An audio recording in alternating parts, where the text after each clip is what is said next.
Hello there, and welcome to this quiet corner of curiosity, where science takes its time and wonder settles into the soft rhythm of night. If you've pressed play tonight, perhaps you are looking not just for knowledge, but for something gentler, something steady, a companion to drift alongside you as the hours unwind. I'm glad you're here. Take a moment wherever you are to notice the space around you. Maybe the lights are dim, maybe you're curled up under a blanket, or perhaps you're lying still with only the faint hum of the outside world keeping you company. Let the pace slow. Let your breathing fall into its own natural tide. This is your time. Tonight we are going to wander back, far back into an age that feels more like myth than memory. A time when the earth, the very ground beneath our feet, looked nothing like the maps we know today. Imagine, if you will, a world without separate continents. No Atlantic dividing the Americas from Africa. No vast Pacific stretching endlessly between Asia and the western shores of North America. Instead, picture one immense sweep of land, an enormous supercontinent gathered together in a single colossal body. This was Pangea. The name comes from the Greek roots pan, meaning all, and Gaia, meaning earth. Quite literally, all the earth. It is almost poetic, isn't it?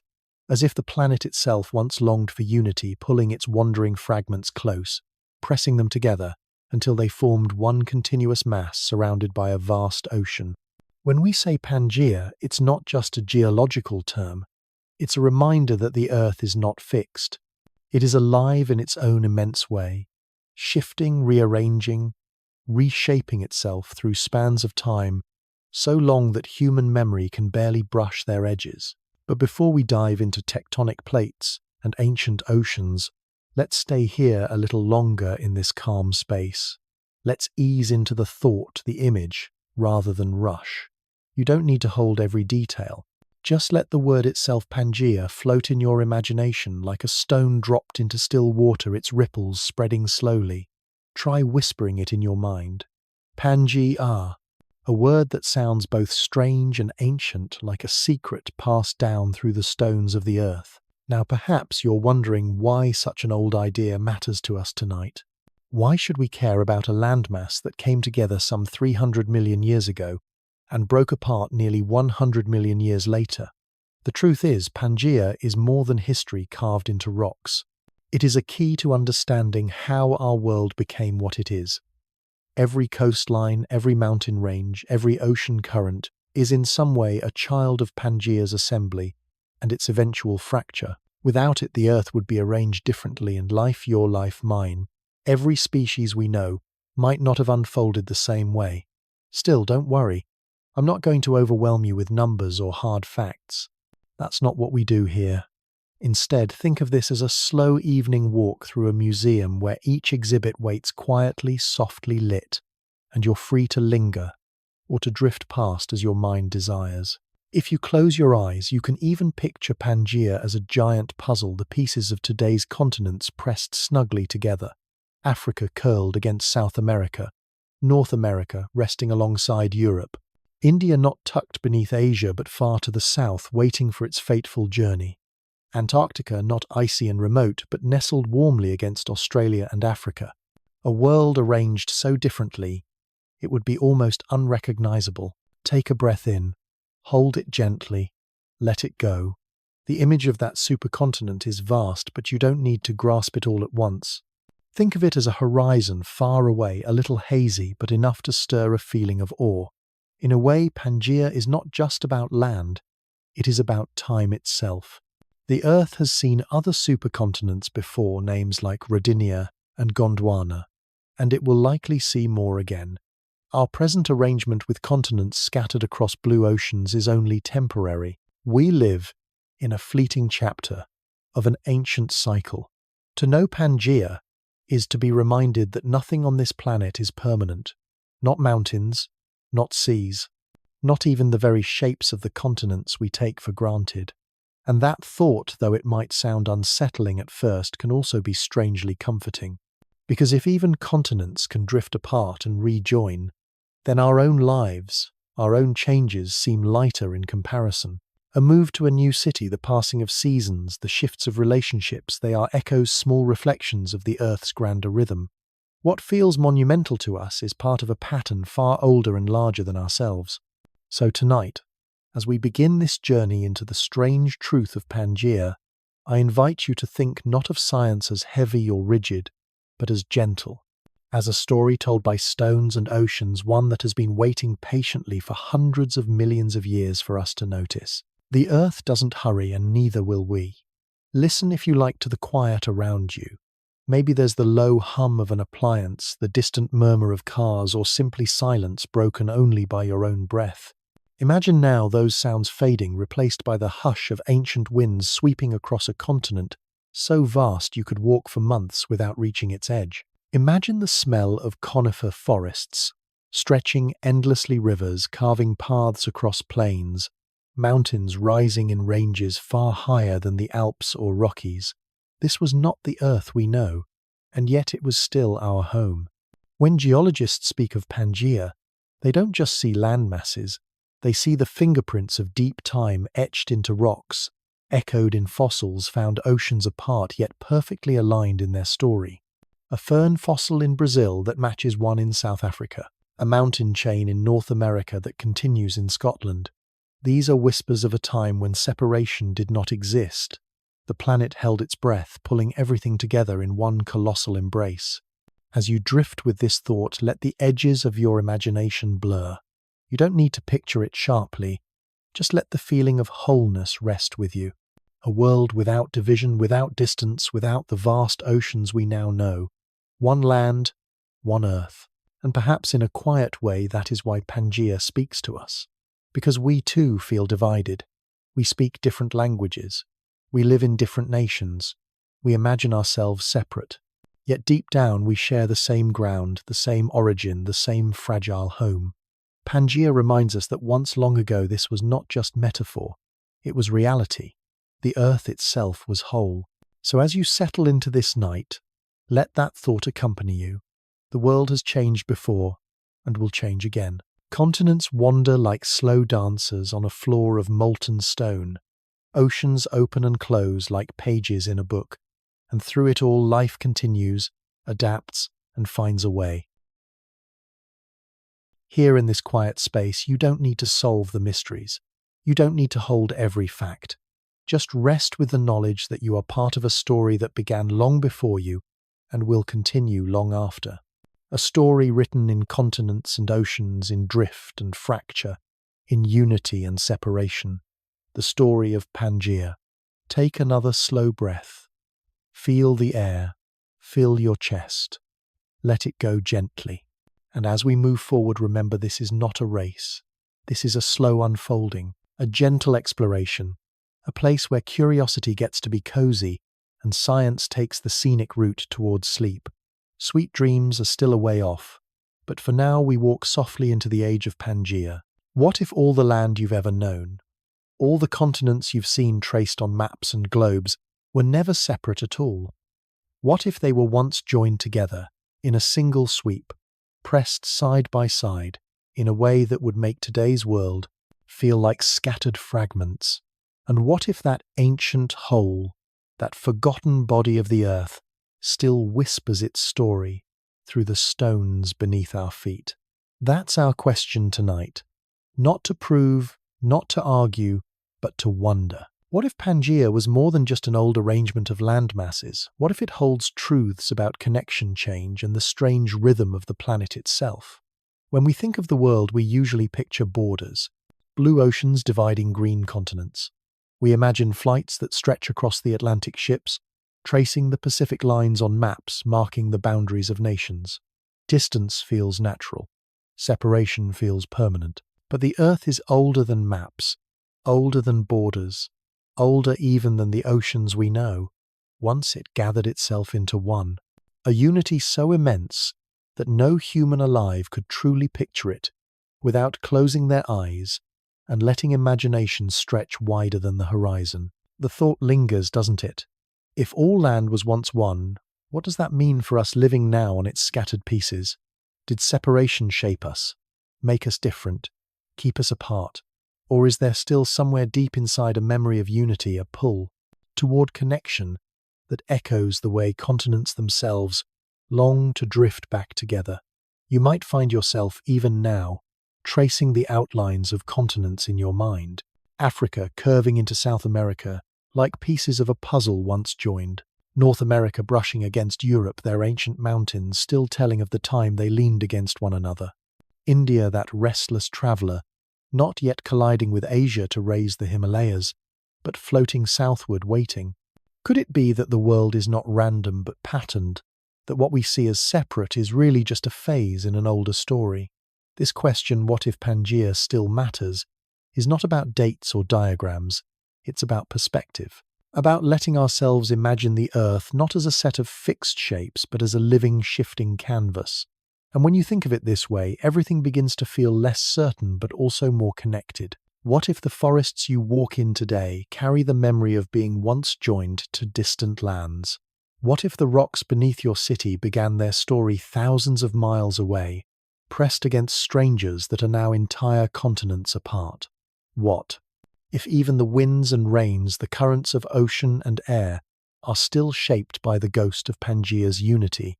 There is a quiet beauty in that thought, because it means we are not just where we are now. We are also where we once were.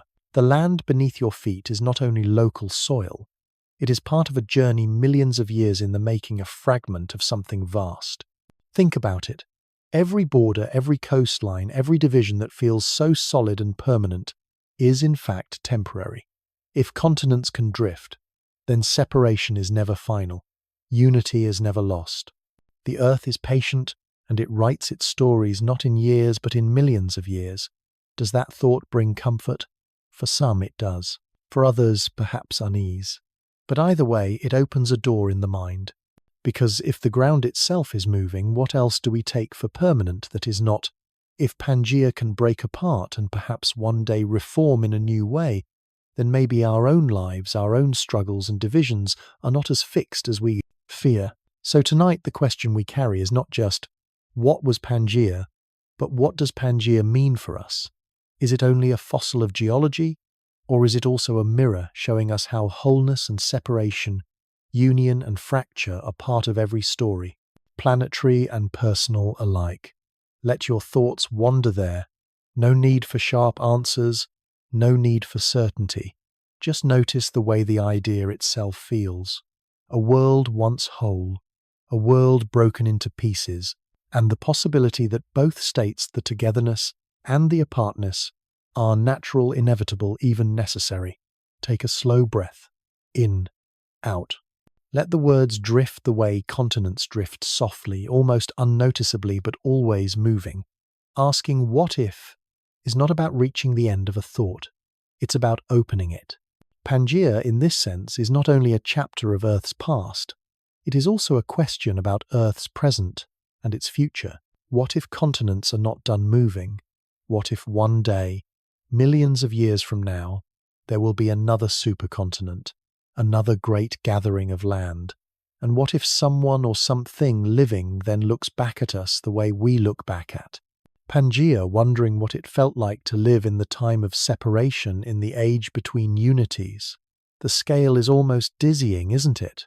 And yet here we are, lying in the quiet, listening, letting the mind stretch gently across eons. You don't need to hold every detail.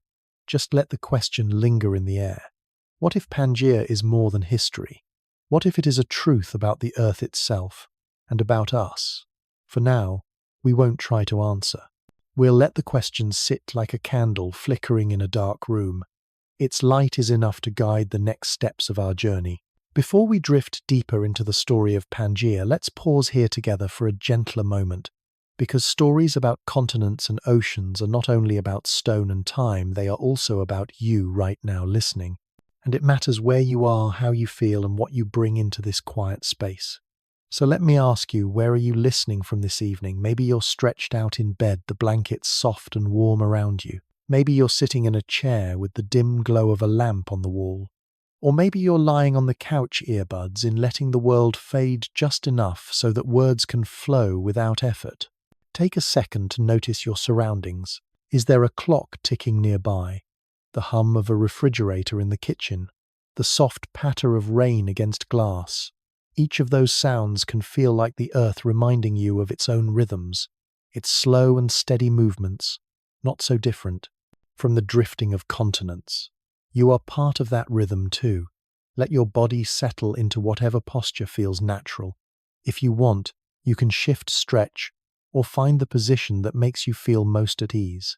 There is no right or wrong way to listen. You don't need to hold still like a statue. You don't need to focus with sharp attention. All you need is to let the words come and go like waves, some brushing close, others receding quietly into the background. In a way, this is what Pangea itself teaches us, that presence doesn't have to be loud or dramatic. Sometimes it is simply being here, existing, touching, without effort. Millions of years ago, continents didn't rush to collide. They drifted silently, patiently, until one day they were together. Tonight you can do the same. Drift without hurry into a calmer state. And while you do that, let me offer a small invitation. If you find these journeys soothing, if you enjoy wandering through deep time in a way that slows the mind and softens the edges of the day, it would mean a lot if you gently tapped like or subscribed. Not as an obligation, but as a way of keeping this little corner of curiosity alive. The more people who find these quiet explorations, the more we can continue to make them. Think of it less as clicking a button and more as leaving a pebble on a trail, a sign to others that they can follow if they wish. But again, there's no pressure. These journeys are here whether you do or not. The Earth doesn't require our approval to spin, and Pangea didn't need an audience to exist. This channel, this space, tries to follow that example, moving quietly, patiently, offering something for whoever happens to wander in. Now, back to you. Maybe you're already beginning to notice your breath. If so, that's perfect. Feel the gentle rise and fall, the way air fills and empties, steady and familiar.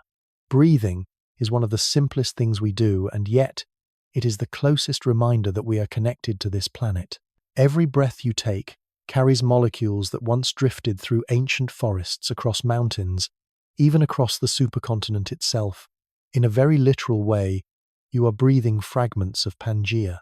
Doesn't that thought make the present feel a little larger? You, in your room, in your chair or bed, are sharing air with the memory of a world long vanished. And if that feels too big to hold, you don't need to hold it tightly. Just let it rest nearby like a soft pillow at the edge of your awareness. I wonder, are your eyes open or closed right now? If they're closed, notice the darkness behind your eyelids. If they're open, let your gaze soften. You don't need to focus on the words on the screen or the details of your surroundings. You can let your vision blur the way landscapes blur from the window of a slow train. Because here, listening, you are a traveler too. You are moving even if you feel still. The earth spins beneath you. Time drifts around you. And tonight, your mind will wander with the story of Pangea, carried gently by sound and imagination. Let me ask one more thing. How are you feeling right now? Not the answer you'd give in a quick conversation, but the honest, quiet truth. Tired, perhaps, or restless, or calm. Whatever it is, it belongs here. There is no need to fix it. Just as continents are allowed to drift without being rushed, you are allowed to feel however you feel in this moment. Sometimes we imagine that listening to a story should mean paying close attention, holding every fact in memory. But not here. Here, listening is more like floating. If you drift in and out, if your mind wanders, that's perfectly fine. In fact, it's expected. Stories like this are not exams. They are rivers, and you are simply carried along. And maybe, just maybe, as you float, you'll notice a thought brushing against you. Something small, the feel of your pillow, the sound of the air outside the memory of a place you've once traveled.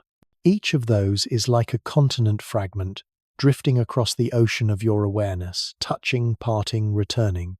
That is the rhythm of both the earth and the mind. So before we step back into deep time, let's breathe together once more. In through the nose, slow and steady. Hold it lightly as if cradling a fragile stone, and let it go soft as wind across a plain. Feel your shoulders release, your jaw unclench, your body sink a little deeper into comfort.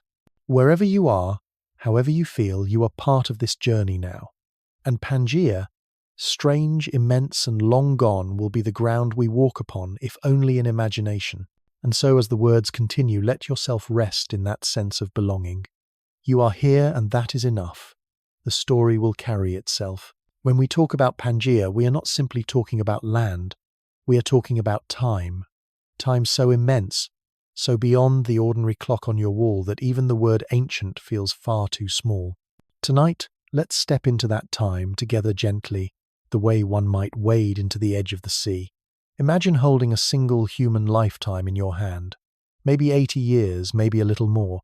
Enough time for generations to rise and fall, for families to stretch across centuries. To us, 80 years feels vast, weighty, nearly endless. But in the language of the earth, it is less than a blink. It is a grain of sand in an hourglass the size of the sky. Now imagine placing that grain of sand beside another, say the length of all of recorded history. Every king, every queen, every explorer and artist, every invention and every war. Roughly 10,000 years. Long enough for pyramids to be built, for empires to rise, for books to be written and forgotten. And yet even that entire sweep of history is only a breath compared to what we're about to touch. Because to reach Pangea, we need to travel back not thousands of years, not even millions, but hundreds of millions. Around 300 million years ago, the Earth looked very different. Continents that are today separated by entire oceans pressed close together, forming one vast expanse of land. That number 300 million can be difficult to hold, so let's make it smaller. Picture a single second. Now picture 1,000,000 seconds. That is about 12 days. 1,000,000,000 seconds. 31 years. 300 million years. It is so far beyond counting that the mind can hardly stretch around it. And yet it is not imaginary. It is real. It is carved into rocks, into fossils, into the very fabric of the earth beneath your feet. Deep time is like a slow, endless river carrying continents as though they were drifting boats. We tend to imagine the ground as steady, immovable. But the truth is the continents are always moving, carried by currents of molten rock beneath the crust. Slowly, silently, almost invisibly they wander. At times they come together as they did in Pangea. At times they part, drifting into the shapes we now know. If you could watch the earth from far above, not for a day or a year, but for hundreds of millions of years, you would see the continents sliding like puzzle pieces across a blue table. You would see them collide with a patience so deep it looks like stillness. Mountains would rise in slow motion only to wear away grain by grain. Oceans would open close and open again. Volcanoes would flare and fade. Whole species would appear thrive and vanish without leaving more than a trace. And all of this would happen before a single human ever walked upon the land. This is the scale of deep time, the backdrop against which Pangea lived and breathed. To hold it in mind is humbling. It tells us that the earth is not a stage built only for us. It has been shaping and reshaping itself for billions of years, long before we arrived, and it will continue long after. But don't let that thought feel heavy. Instead, let it feel like floating. Let it remind you that the pressure of daily life, deadlines, errands, small anxieties, are just moments in the rhythm of something much greater. The earth has weathered storms larger than we can imagine, and yet here it is spinning quietly, carrying us through space, providing air to breathe, ground to stand on, oceans to dream beside. What's most astonishing about deep time is how it changes our sense of scale. Think of a mountain near where you live, perhaps one you've seen from a distance. To you it feels eternal, immovable. Yet in deep time that mountain is just a ripple in stone destined to crumble into dust. Think of an ocean wide and endless. In deep time, it is a temporary basin destined to shift, to vanish, to return in another form. Even continents themselves, which we treat as permanent, are wanderers. They meet, they part, they dance across the mantle in slow, endless steps. To imagine Pangea is to step into that dance, to see not just where the continents are now, but where they have been and where they might yet go. Sometimes, when I picture deep time, I imagine standing on a quiet beach at night. The waves roll in and out. The stars wheel slowly overhead. And beneath my feet, the sand carries the memory of ages, each grain a fragment of stone that was once a mountain, once part of a continent, once pressed together in Pangea. In that moment, the boundary between past and present fades. You realize you are not separate from deep time. You are inside it, a note in its endless song. And perhaps this is why Pangea captures the imagination, because it is not only a fact of geology, it is a reminder that the Earth has lived many lives, and that ours is just one of them. A reminder that what feels eternal is always changing, and what feels separate was once united. So as we move further into the story of Pangea, let's keep this perspective close. Not as something overwhelming, but as something gentle. Deep time is not meant to intimidate. It is meant to soothe, to remind us that change is natural, that patience is powerful, and that even the greatest fractures can one day return to wholeness. Take a slow breath in, let it out. Imagine the continents drifting millimeter by millimeter over millions of years. Imagine Pangea forming not with thunder or violence, but with quiet inevitability. Imagine yourself small but significant part of the same Earth that has carried these movements for billions of years. The clock on your wall ticks seconds. The Earth ticks in epochs. And tonight we get to listen to that slower clock to feel the weight and the lightness of deep time. To begin to understand Pangea, we need to understand the quiet machinery that built it. The Earth is not a still, lifeless rock. It is restless, though its movements are slow enough that to our eyes the ground seems steady. Beneath the crust, the skin of the Earth, lies the mantle, a vast sea of hot flowing rock. Not liquid in the way water is liquid, but soft and yielding, able to creep and shift over unimaginable spans of time. This hidden motion is the engine of continents. Scientists call the theory plate tectonics. It's one of the most important frameworks in modern geology, and yet it describes something both simple and profound. The crust of the Earth is broken into giant plates like pieces of a puzzle. These plates float atop the mantle, and they move ever so slowly, sometimes only a few centimeters per year. That might sound trivial, the length of a fingernail, but over millions of years it is enough to rearrange oceans and build mountains taller than Everest. Think of it this way. If you placed two ice sheets side by side on a pond and let them drift, they would slowly bump, grind, or slide past one another.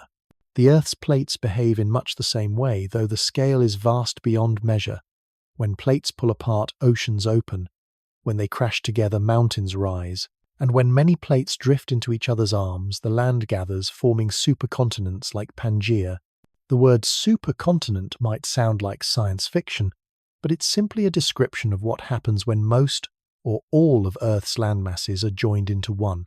Pangea is the most famous, but it was not the first, nor will it be the last. Geologists believe that before Pangea, there were others, Rodinia, Nuna, perhaps Columbia. Each formed, lasted for tens or hundreds of millions of years, then broke apart again, releasing continents back into the slow dance of drift. It is a cycle repeating over and over, a heartbeat of deep time. Let's pause with that thought. A heartbeat. The Earth has one, though it beats not in seconds but in hundreds of millions of years. Contract, bringing land together. Expand, breaking it apart. Pangea was one such contraction, a moment in the planet's endless rhythm. But how do we know this? After all, no human eyes ever saw Pangea. It vanished nearly 175 million years before we appeared. The evidence lies in the clues left behind, clues written into stone like a diary of the Earth. Look at a map. Notice how the coastlines of Africa and South America seem to fit together like puzzle pieces pulled apart. That's not coincidence. When we look beneath the oceans, we find matching patterns of rock along those coasts as if they were once a single seam. Fossils tell the same story. Ferns, known as Glossopteris, appear in both South America and Africa, even though oceans now divide them. Ancient reptiles too show up in far-flung continents that would have been neighbors in Pangea's embrace. Mountains also bear witness. The Appalachian Range in North America aligns with ranges in Scotland and Scandinavia like fragments of a broken chain. Together they whisper, "We were once one." The oceans themselves add another layer of proof. At the center of the Atlantic lies a ridge, a scar where new crust is born as plates pull apart. It is as if the Earth itself has stretched, splitting what was once joined and leaving behind a seam that continues to widen even now. So the science tells us this continents move slowly but surely. They gather, they part, and sometimes they unite into giants. Pangea was such a giant. To picture it, imagine standing at the center of a landmass so vast you could walk for years and never see the sea. Forests spread across endless plains, rivers carved through mountains, deserts stretched wider than any today. Life flourished, strange and familiar early reptiles, towering trees, insects buzzing in air thicker with oxygen than our own.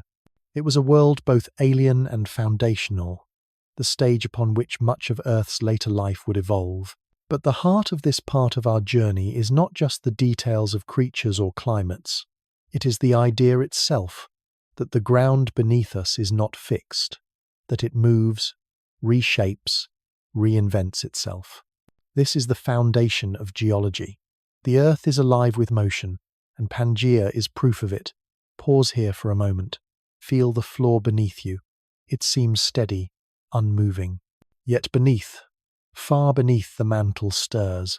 Slowly, invisibly, continents creep. Right now, as you listen, Africa is inching northward toward Europe. The Atlantic is widening. The Pacific is shrinking. In millions of years, the world map will look nothing like today's Paris. That's the strange truth: the Earth never holds still. There is something calming in that thought, because if even the continents drift, then change is the most natural thing in the world. Our lives may feel unsteady, uncertain, but in that we are not alone. We are part of a planet that has always been in motion, always reshaping itself. Plate tectonics explains much: earthquakes, volcanoes, the rise of mountains, the birth of oceans. But it also tells us something more subtle, that the Earth has patterns, that beneath apparent chaos lies a slow, patient order. The continents do not move randomly. They follow currents, cycles, rhythms. They wander, but they wander together. And so to understand Pangea is to understand the foundation of our planet's story.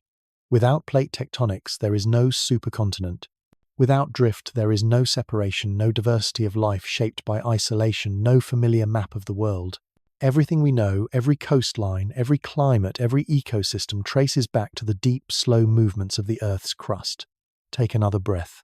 Let it be slow, steady. Imagine the continents beneath your imagination sliding softly across the globe. Imagine them drifting together, pressing into each other, forming one. That is Pangea. Not a myth, not a guess, but a chapter in the Earth's diary, written in rock and fossil, waiting for us to read. And as we close this part of our journey, hold this thought gently: the ground you walk on is not fixed.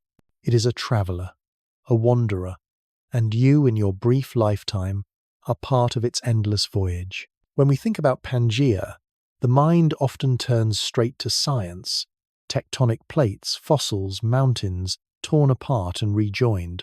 But before geologists gave the supercontinent its name, before we had maps or models to explain it, human beings had already been asking questions about unity and separation. They did not speak of Pangea, of course, but they spoke of the Earth as once whole, as once joined, as once alive, in a way that feels strangely familiar to what we now know. Across cultures, myths of a single land, a single mother, Earth echo like faint songs across time. It is as though people long before modern science looked at the scattered continents and the endless sea between them and wondered, were we always apart, or were we once together, part of a whole that we have since forgotten? In Greek mythology, Gaia, the Earth itself, was the primordial mother, the source from which mountains and seas, gods and mortals all arose. Gaia was not divided into fragments of land. She was one body, whole and indivisible. The later idea of Pangea takes its very name from this mythic figure Pan, meaning all, and Gaia the Earth. To speak of Pangea is to echo that ancient image of the world as a single mother holding everything close. In Hindu cosmology, the Earth is carried on the back of a great cosmic turtle, or sometimes elephants standing atop that turtle's shell. The imagery is not meant to be literal, but symbolic of stability of the world, as one platform upon which all life rests, a single foundation unified, moving slowly through the vastness of time. It mirrors in a poetic way what geologists later discovered, that the ground itself drifts, supported by forces beneath steady yet in motion.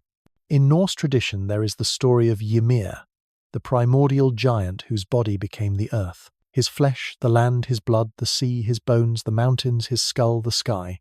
Again, the earth is not seen as divided into scattered pieces, but as one being whole and alive. To walk upon the land was in a sense to walk upon the body of a single giant. Indigenous stories around the world also hold echoes of this unity. The Haudenosaunee people speak of Sky Woman falling to a vast unbroken expanse of water and of the great turtle rising to bear the land upon its back. In Australia, the Dreamtime stories tell of the land as sacred and eternal, shaped by ancestral beings whose journeys left behind mountains, rivers and plains, all part of one living canvas. Even in the Bible, in the book of Genesis, there is a verse that says, "And God said, let the waters under the heavens be gathered into one place, and let the dry land appear. And it was so. One place, one land. Not many scattered continents, but a single mass rising from the sea." Whether metaphor or memory, the idea lingers the earth was once whole. What's fascinating is not to argue that these stories predicted Pangea, but to notice the resonance. Humans across cultures seem to sense that the world we see is not the world as it always was. They intuited that unity comes before division, that the earth carries older shapes within it. Myths gave those intuitions a face, a voice, a story, and what of symbols? Consider the circle, one of the oldest shapes used in human art. It appears in mandalas, in Celtic knots, in petroglyphs, scratched onto stone by hands thousands of years ago. The circle has no beginning and no end, no breaks or divisions. It represents wholeness, totality, unity. In its own way, Pangea was a circle too, a gathering of land around a centre, an unbroken sweep before time pulled it apart. Think also of the tree, another universal symbol. The Norse Yggdrasil, the tree of life. In many cultures, the Bodhi tree under which the Buddha reached enlightenment. Trees connect sky to ground branches, spreading while roots hold firm. They are singular, yet they contain multitudes, leaves, branches, birds, insects, all in one living body. To imagine Pangea is to imagine such a tree, not of wood but of stone continents, as branches once held together, later separated, but still belonging to the same trunk. Even dragons and serpents, so common in myths, can be read as symbols of the earth's shifting. They twist, coil and circle upon themselves. They represent cycles, creation and destruction, beginnings and endings tied together. In some traditions, the world serpent encircles the earth, entirely binding it as one. Could that not be another echo of unity of land encircled before it broke apart? For ancient peoples, the sea was often a symbol of chaos. To cross an ocean was to cross into the unknown, to lose sight of land and risk being swallowed. But if all land were once joined, as in the time of Pangea, then the sea would not have divided as it does now. Perhaps that is why so many myths speak longingly of unity, of golden ages when people were not scattered across distances. Perhaps deep down there was an ancestral memory of a world before oceans stretched so wide. Of course, myths are not geology, but they serve another purpose. They tell us how humans feel about unity and separation. To speak of one earth, one land, is to speak of belonging, of home, of connection. To speak of separation is to speak of exile, of distance, of longing. Pangea then becomes more than a geological event. It becomes a symbol of wholeness, a reminder that the divisions we see now are not eternal. And isn't it curious that even today in modern culture, the idea of unity is often drawn with maps? We dream of a world without borders, a global community, a shared humanity. These dreams echo the same intuition that myths once held, that separation is temporary, that unity is possible, that perhaps we long for what the earth itself once embodied. So as you listen tonight, let your mind wander not just through science, but through story. Imagine the earth not as dead stone, but as a living figure, a mother, a turtle, a giant, a serpent. Imagine continents not as isolated, but as branches of the same body leaves of the same tree.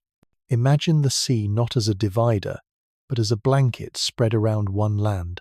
Whether or not ancient people knew of Pangea, their stories touched the same truth. The Earth has been many things, and wholeness is always part of its memory. And so in Pangea we find not only fossils and rocks, but also myths and metaphors. Together they remind us that science and story are not enemies. They are two ways of reaching for the same mystery. The mystery of how the Earth was and how it still is beneath the surface. When we talk about Pangea, it can sound like an abstract concept, a map rearranged in the mind. But geology doesn't work in abstractions alone. The Earth leaves clues tangible and quiet, pressed into its layers like ink on ancient parchment.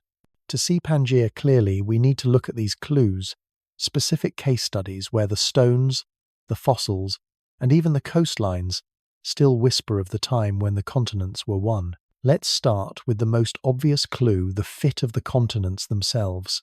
Look at a modern globe, trace the bulge of Brazil and the curve of West Africa, and you'll notice how they seem to match. It's like taking apart a puzzle and realizing even years later that the edges still align. This is not coincidence. When Alfred Wegener, a German scientist, first suggested in the early 20th century that continents drift, he pointed to this very pattern. People laughed at first. They said the idea was fanciful, impossible. But the pieces of the puzzle were too clear to ignore. Over time, evidence would gather until the laughter faded into recognition. The continents do move, and they were once joined. But coastlines alone are not proof. They can change through erosion, through rising seas, through the carving of rivers. To strengthen the case, scientists looked deeper into fossils. One plant in particular, Glossopteris, became a star witness. This fern-like plant lived around 250 to 300 million years ago, spreading across what are now South America, Africa, Antarctica, India, and Australia. Today, these lands are separated by oceans thousands of miles wide. But in the age of Pangea, they were neighbors. The presence of Glossopteris in all these regions is like finding the same signature scrawled across scattered pages of a torn book. Animals, too, told their stories. The reptile Mesosaurus lived in freshwater environments during the early Permian period. Fossils of this small creature have been found in both South America and southern Africa. There is no way such a fragile reptile could have swum across the salty Atlantic. The only explanation is that the lands where it once lived were joined. Pangea was not just theory, it was the stage upon which these animals lived their ordinary lives. Mountains offer another kind of proof. If you stand in the Appalachians of North America and then travel to the Caledonian Mountains of Scotland and Scandinavia, you are standing on pieces of the same ancient chain. Long ago, these ranges were part of one continuous spine of stone raised. When continents collided, later torn apart, when the Atlantic Ocean opened. The rocks themselves match in age, in composition, in structure. They are like two halves of a sentence separated but still carrying the same meaning. Even the oceans reveal their secrets. The Atlantic hides a scar down its middle, the mid-Atlantic ridge. Here new crust is born as magma rises and cools, pushing plates apart. This ridge is the very seam where Pangea tore open. The ocean we know today is young, geologically speaking, born from the fracture of the supercontinent. To sail across it is in a way to sail across the memory of Pangea's breaking. And then there is Antarctica. Today it is a frozen desert, silent and white, but fossils buried beneath its ice tell another story.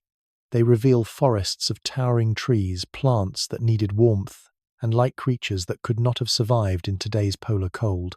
Antarctica, in the time of Pangea, was not isolated at the bottom of the world. It was nestled against other continents, part of a larger whole bathed in climates, far different from what we imagine now. Its ice hides a memory of green. Together these case studies form a tapestry, coastlines that match, fossils that appear in far-flung lands, mountain ranges that stretch invisibly across oceans, ocean ridges that mark the tearing of land, Antarctica's buried forests. Each clue is like a thread, and when you weave them together they create a picture too clear to dismiss. But what's perhaps most beautiful is how these clues remind us that science is not about certainty at first glance. When Wegener first proposed continental drift, he did not have the mechanism. He couldn't explain how continents could move. He simply noticed the patterns. It took decades, and the discovery of plate tectonics for the full explanation to emerge. In that sense, the story of Pangea is not only about the Earth, but about human curiosity, about how we notice, how we doubt, how we slowly piece together the vast puzzle of time. Think of it: a fossil leaf pressed into stone in South Africa, another nearly identical pressed into stone in India, a reptile skeleton buried in Brazil, its twin buried in Namibia. These are not just relics, they are messages. They say we were together once. The land you stand on was not always apart. The oceans you see as eternal are temporary. The earth has changed and will change again. Now, let your mind soften. You don't need to hold every name, every detail. Just let the idea settle. The proof of Pangea is everywhere if you know how to listen. The continents themselves speak through their shapes. The fossils speak through their echoes. The mountains speak through their broken chains. The oceans speak through their ridges. And beneath it all, the mantle stirs moving pieces slowly into place, as it has always done. There is a kind of poetry in that, isn't there? That stone, silent and heavy, can still tell a story. That fossils, small and fragile, can survive long enough to bridge continents. That even the frozen silence of Antarctica hides the memory of forests. Science gives us the language to understand these things, but wonder gives us the patience to listen. So when you next look at a map, don't just see divisions, countries, borders, oceans. See the hidden seams. See the puzzle pieces waiting to be rejoined. See the memory of Pangea beneath the surface. It is still there, written in the earth, waiting quietly like a secret that doesn't mind being forgotten because it knows it will one day be rediscovered. And as you rest tonight, let that thought accompany you. The ground beneath you is older than memory, older than myth. It carries within it the proof of a world once whole, a world whose fragments we now inhabit. You are part of that story too, walking upon land that once touched lands now far away. Pangea is not gone. It lingers in the rocks, in the fossils, in the gentle drift of the continents themselves. When we step back from the science of Pangea, the fossils, the ridges, the drifting plates, something else begins to emerge. Something less about stone and more about meaning. Because every time the earth reminds us that it once held all land together and then slowly pulled it apart, we can't help but hear echoes of our own lives. What does it mean to live on a planet that unites, then divides, then unites again? What can we, as fragile, brief creatures, learn from this slow, patient rhythm of continents? Think for a moment about connection. For hundreds of millions of years, Pangea was a place of closeness. Plants and animals spread across vast regions without ocean barriers. A fern could grow in what is now South America and stretch easily into Africa. A reptile could wander from present-day India into Antarctica without ever crossing a sea. That unity is part of Earth's story. And then separation. Oceans opening mountains, rising species, diverging climates, changing. Wholeness giving way to difference. Isn't that a pattern we know in our own lives? There are times when everything feels joined, family gathered at a table, friends close by, communities bound together. And then as time passes, separation happens. People move. Borders are drawn. Lives diverge. We scatter like continents drifting apart. Yet the memory of togetherness lingers like the fit of Africa, against South America like the matching fossils across oceans. We know we were once close. This rhythm can feel painful. To lose connection is hard. But Pangea whispers something gentler. Separation does not mean the end. It means transformation. When continents broke apart, new oceans formed, new climates emerged, new species evolved, diversity blossomed out of fracture. Perhaps our own separations carry the same seed, that difference, distance, and change can create new life, new beauty, new ways of being. Another lesson lies in patience. The drift of continents is so slow it can hardly be measured in a single lifetime. A few centimeters a year, imperceptible to anyone who isn't measuring carefully. Yet given time, those centimeters become oceans. Mountains rise from quiet collisions. Valleys form from the soft pull of plates. The message is clear: even the smallest movements, if carried steadily over time, can reshape the world. How often do we long for change overnight? We want answers, progress, resolution now. Yet the Earth reminds us that real transformation is often gradual. You might take one small step today and another tomorrow, and feel as though nothing is different. But in the rhythm of deep time, you are drifting towards something vast. You may not see the ocean opening, but the path is there beneath your feet. There is also humility in Pangea's story. To realize that continents themselves are temporary is to realize that nothing we build is permanent. Our cities, our nations, even our names for the land are fleeting compared to geological time. Mountains crumble, oceans close, continents collide. What feels unshakable is only passing through. Yet instead of despair, that truth can bring peace. If even the ground beneath us is not fixed, why should we expect our lives to be? Change is not a flaw in the system. It is the system. The Earth is a master of impermanence, and Pangea is one of its grand reminders. There's a kind of quiet comfort in knowing that we are part of something so much larger. Our struggles, our separations, our longings, they are not isolated. They mirror the very movements of the planet. When you feel apart from someone, when you feel distance or loneliness, remember the continents too have felt this.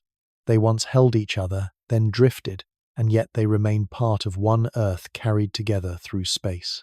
You too remain part of a whole. Another thought: unity does not erase difference. Even when Pangea held all land together, it was not a featureless plain. Mountains rose, rivers carved valleys, deserts stretched across vast interiors, forests grew in strange climates. Life did not pause while the land was united. It adapted, thrived, changed. In the same way, human unity does not mean sameness. We can be together and still diverse, joined yet individual. Pangea is a reminder that unity can hold multitudes, and perhaps there is a spiritual echo here as well. Many traditions teach of a golden age, a time when everything was one before separation brought division and struggle. Pangea might be a geological counterpart to that mythic memory, a reminder that wholeness is part of the Earth's DNA, that beneath all division lies the possibility of unity. So what do we carry from this into our own lives? Maybe it is simply this: to move gently with change, to honor connection when we have it, to accept separation when it comes, and to trust that even distance can lead to new life. To live as continents, live slowly, patiently, always moving, always transforming. Take a moment now to breathe that in. Inhale, as if drawing the memory of unity. Exhale, as if releasing into change. Feel the rise and fall, the closeness and distance mirrored in your own body. You are not separate from these rhythms. You are part of them. And as you rest tonight, remember that your story is woven into the story of the Earth. You are not standing on lifeless ground. You are carried on a planet that unites and divides, that drifts and reforms, that knows impermanence and beauty in equal measure. Pangea may be gone, but its lessons remain. And one of those lessons is this: nothing is truly lost. Continents may drift apart, but they remain parts of the same Earth. People may drift apart, but they remain parts of the same humanity. Wholeness is not destroyed by separation. It is only hidden for a time, waiting patiently to return. It's one thing to talk about Pangea as history written in stone, and another to notice how its rhythms echo in our own lives. Let's take this part of our journey slowly, not racing through facts, but pausing to feel what Pangea has to say to us as individuals here and now. Close your eyes if you like, and think about the spaces you move through each day. Perhaps it's the familiar path from your bedroom to the kitchen, the way your shoes sound against the sidewalk outside, the hum of traffic, the chatter of neighbors, the laughter of a child in a nearby yard. Each of these is a fragment of your daily continent, the land you inhabit without needing to name it. Now imagine those fragments drifting apart. A friend moving to another city, a family member living oceans away, a favorite cafe closing its doors. Suddenly, the familiar map of your life feels broken, scattered like continents pulling away from one another. Haven't we all felt that drift? That slow realization that what was once together no longer is, and yet the story of Pangea tells us this separation is natural. It is not failure. It is part of how the world renews itself. When the continents divided, they didn't vanish. They became new lands, new ecosystems, new possibilities. Out of separation came diversity, richness, life beyond imagining. In the same way, when our own lives drift apart, when friends move on, when chapters close, it is not the end of connection, but the beginning of transformation. Think of your own personal fossils. Maybe it's a letter tucked in a drawer, a photograph curled at the edges, a song that takes you back instantly to a summer long gone. These are the traces of a unity you once had. Just like Glossopteris leaves pressed into stone, they whisper, "We were together once." And though oceans of time now separate us, the memory endures. Perhaps tonight you can bring to mind a moment of wholeness in your own story. Maybe it was a dinner with loved ones where everything felt easy, or a childhood memory of playing under the same roof with siblings, or a simple afternoon when you felt completely at home. Those moments are your Pangea, the times when your personal continents touched, when everything that mattered was gathered in one place. And then, as always, life shifted. Just as continents began to drift, so too did you. People grew older, choices carried them to new places, oceans of circumstance widened. You may feel the ache of that distance even now. But remember, what the earth teaches distance is not absence. The land is still here. The story continues. Pause for a breath. Inhale gently. Exhale slowly. Feel the rise and fall of your chest. In that rhythm, notice something: closeness and distance, unity and separation happening in each cycle. Breath joins you with the world around you, then releases you back into it. It is a constant reminder that change is not to be feared. It is the natural motion of life. Think also of the small cracks and seams in your own life, the way a wall may show a thin line from settling, the way a mug might carry a chip on its rim. These are not flaws so much as reminders of movement. The earth has cracks too, fault lines, rifts, ridges. They are the places where creation happens, where new land is born, where oceans begin. Could your own cracks be the same evidence, not of breaking, but of becoming? Even loneliness, when it comes, has something to share with Pangea. Imagine standing on the shore of an ocean that did not exist 100 million years ago. The waves crash endless and wide, and you feel small, separated. But beneath that ocean floor lie rocks that once touched fossils, that once lived side by side. Distance on the surface, closeness in the memory beneath. Loneliness may feel like an ocean, but within it are traces of connection that cannot be erased. You might even notice echoes of Pangea in the way you dream. Have you ever had dreams where people from different parts of your life, school, work, family appear together in the same scene, as if your subconscious were pulling continents back into one? That is your inner Pangea reminding you that everything you have experienced still belongs to one whole, even if scattered in waking life. As you rest tonight, you can let yourself feel part of that rhythm. You are not separate from the Earth's story. Your connections, your separations, your memories of unity, they are part of the same dance that moves continents. You are a fragment, yes, but also part of a whole. And maybe, just maybe, there is comfort in that. Comfort in knowing that nothing is ever truly lost. That even when oceans form the puzzle pieces, still remember how they once fit. That even when you feel scattered, you are still carried on one earth spinning gently through space. So if tonight you are thinking of someone far away, let that thought be like a fossil, a reminder of closeness, proof that connection existed, still etched into the stone of your memory. If you are remembering a time when life felt whole, let it be your personal supercontinent, a Pangea that still shapes you even now. And if you are feeling change, if continents in your life are drifting, know that you are not alone. The earth itself has drifted, has broken, has reformed. It has done so countless times, and it will do so again. Change is not the end of the story. It is the way the story continues. Take one more slow breath. Let it carry with it a sense of unity, of wholeness, of belonging. You are part of this planet, part of its ancient rhythm, part of its endless cycle of togetherness and separation. Pangea is not just history.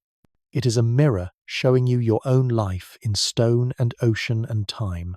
And perhaps that is the greatest reflection of all, that the earth itself whispers what we most need to hear, that we are never truly apart, only drifting, only changing, always still connected beneath the surface. Whenever we tell a story as sweeping as Pangea, it's important to pause and notice the limits. Science, after all, is not built on certainties carved in stone, but on questions, challenges, and revisions. Just as the continents themselves shift and change, so do our ideas about them. And Pangea, though widely accepted today, has not always been such a clear picture. When Alfred Wegener first proposed his theory of continental drift in 1912, he was met with sharp criticism. At the time, most geologists believed the continents were fixed, rooted forever in place. The suggestion that they might drift across the surface of the planet sounded almost absurd, like suggesting mountains might float in the sea. Wegener pointed to evidence, fossils, mountain ranges, the fit of coastlines, but critics demanded a mechanism. How could such massive blocks of land possibly move? He could not provide a satisfying answer, and so his ideas were dismissed by many. It took decades before the theory of plate tectonics provided the missing key. With it came the realization that the Earth's crust is fractured into moving plates driven by convection currents in the mantle. Suddenly, what had seemed impossible became not only plausible but inevitable. Pangea became more than a speculation. It became the centerpiece of a new understanding of geology. But even now, questions remain. For instance, Pangea was not the first supercontinent. Before it came Rodinia, and before Rodinia, Columbia, and others that are harder to define. How many supercontinents have there been? How exactly did they form and break apart? The record is incomplete, the evidence fragmented. Rocks older than 1 billion years have been reworked, melted, erased by time. Our vision of earlier supercontinents is hazy at best. If we can barely reconstruct them, how certain can we be about the precise shape of Pangea itself? Some scientists debate whether Pangea was truly a single unbroken continent, or more of a loose assembly. The traditional image, a perfect jigsaw puzzle of today's continents pressed together, may oversimplify. Boundaries were complex coastlines, shifted microcontinents floated in and out. In reality, Pangea was less a perfect puzzle and more a living mosaic. There are also debates about the timing. When exactly did Pangea form? Some place its assembly around 335 million years ago. Others argue for different stages of collision, with pieces joining at different times. And when did it finally break apart? Around 175 million years ago, yes, but the process was not instant.